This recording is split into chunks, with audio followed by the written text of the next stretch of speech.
राजा भोज और गंगू तेली। राजा वही जो न्याय करे, परख में हो पारखी। वक्त वही जो सिखा दे, किस्मत की चाल भी भारी। आज सुनिए उस महान राजा की कथा, राजा भोज और एक साधारण तेली गंगू की। बहुत समय पहले की बात है। उज्जैन नगरी में एक राजा राज करता था। नाम था राजा भोज। वो केवल एक वीर योद्धा ही नहीं, बल्कि बहुत न्यायप्रिय, ज्ञानी और दानी भी था। प्रजा उन्हें देवता की तरह मानती थी। राजा भोज का दरबार हर रोज किसी न किसी बहस या न्याय के लिए सजता। कोई पंडित आता, कोई कलाकार, कोई दार्शनिक। राजा भोज का नाम दूर दूर तक प्रसिद्ध हो गया था। एक दिन महल के आंगन में बैठा राजा सोच रहा था, क्या मैं सच में सबसे बड़ा हूँ? क्या मेरा नाम अमर रहेगा? वहीं उज्जैन के एक कोने में, गली में एक तेली रहता था, गंगू तेली। वो साधारण परिवार से था, तेल पीसने का काम करता था। हर रोज बैल की मदद से कोल्हू चलाता, तेल निकालता और बाजार में बेच आता। गंगू थोड़ा घमंडी स्वभाव का था। वो कहता, मैं मेहनत करता हूँ, राजा क्या करता है? केवल हुक्म देता है। असली राजा तो मैं हूँ। लोग उसकी बातों पर हंसते, लेकिन गंगू को फर्क नहीं पड़ता था। एक दिन गंगू तेली नगर में घोषणा कर बैठा, अगर मुझे भी एक दिन के लिए सिंहासन दे दिया जाए, तो मैं राजा भोज से बेहतर राज करूं। ये बात राजा भोज के कानों तक पहुंची।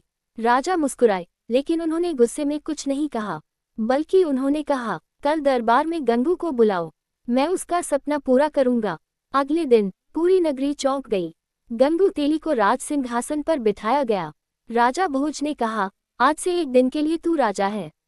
गंगू को शाही वस्त्र पहनाए गए। सेनापति उसकी बात मानने लगे। रसोई में मनचाही चीजें बनने लगी।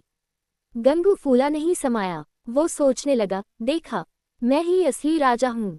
भोज बस नाम का था। असली परीक्षा शुरू होती है। राजा होना केवल ऐश करना नहीं होता। शाम होते होते 3 बड़ी समस्याएं दरबार में आईं। एक व्यापारी अपने सोने की चोरी की शिकायत लेकर आया। सीमा पर शत्रु सेना के हमले की खबर आई। और एक अनाथ बालक अपने माता पिता के न्याय की गुहार लेकर आया। अब गंगू तेली परेशान हो गया। सोचने लगा, ये सब मैं कैसे सुलझाऊं? ना मुझे न्याय की समझ, ना राजनीति का ज्ञान। उसने गलत निर्णय दिए, सैनिकों को उलझा दिया, निर्दोष को सजा सुनाई। आइए जानते हैं कैसे गंगू तेली ने गलत निर्णय लिए। राजा भोज ने जब एक दिन का शासन गंगू को सौंपा, तो दरबार में 3 बड़ी समस्याएं लेकर लोग पहुंचे। गंगू का घमंड चरम पर था, लेकिन जब समस्या हल करने की बारी आई तो उसका ज्ञान, अहंकार और अनुभवहीनता सब सामने आ गया। 1. व्यापारी और चोरी का मामला। एक व्यापारी रोते हुए आया और बोला, राजन, मेरे घर से रात में सोने की अशर्फियां चोरी हो गई हैं।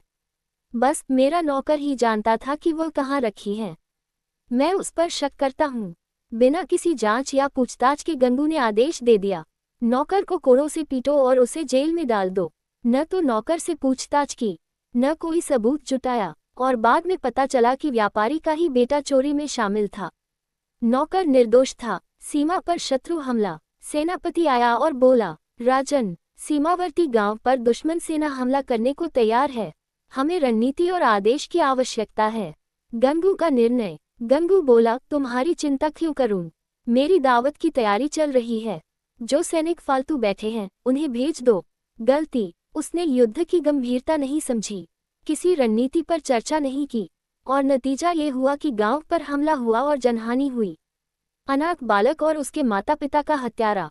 एक छोटा लड़का आया, जिसकी आंखों में आंसू थे। वो बोला, राजन, मेरे माँ बाप को हमारे जमींदार ने मार डाला, बस इसीलिए कि हमने टैक्स नहीं दिया। मुझे न्याय चाहिए। गंगू का निर्णय। गंगू ने कहा, जमींदार को सजा दूंगा तो कल तेल कौन खरीदेगा? चलो हटो यहाँ से। गलती, गरीब और अनाथ की बात को मजाक में टाल दिया। जमींदार की संपत्ति देखकर पक्षपात किया। गंगू के सारे फैसले अज्ञान, घमंड और स्वार्थ से भरे हुए थे। उसने न्याय नहीं, अन्याय को बढ़ावा दिया। यही वो मोड़ था जहां जनता को राजा भोज की महानता का एहसास हुआ। राजा भोज की वापसी। अगली सुबह राजा भोज दरबार में लौटे।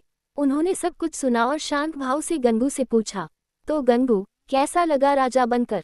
गंगू शर्मिंदा हो गया। उसने हाथ जोड़कर कहा, मुझे माफ कर दो राजन। मैं समझ गया, राजा बनना आसान नहीं, सिंहासन पर बैठना नहीं, उस पर न्याय से टिकना बड़ी बात है।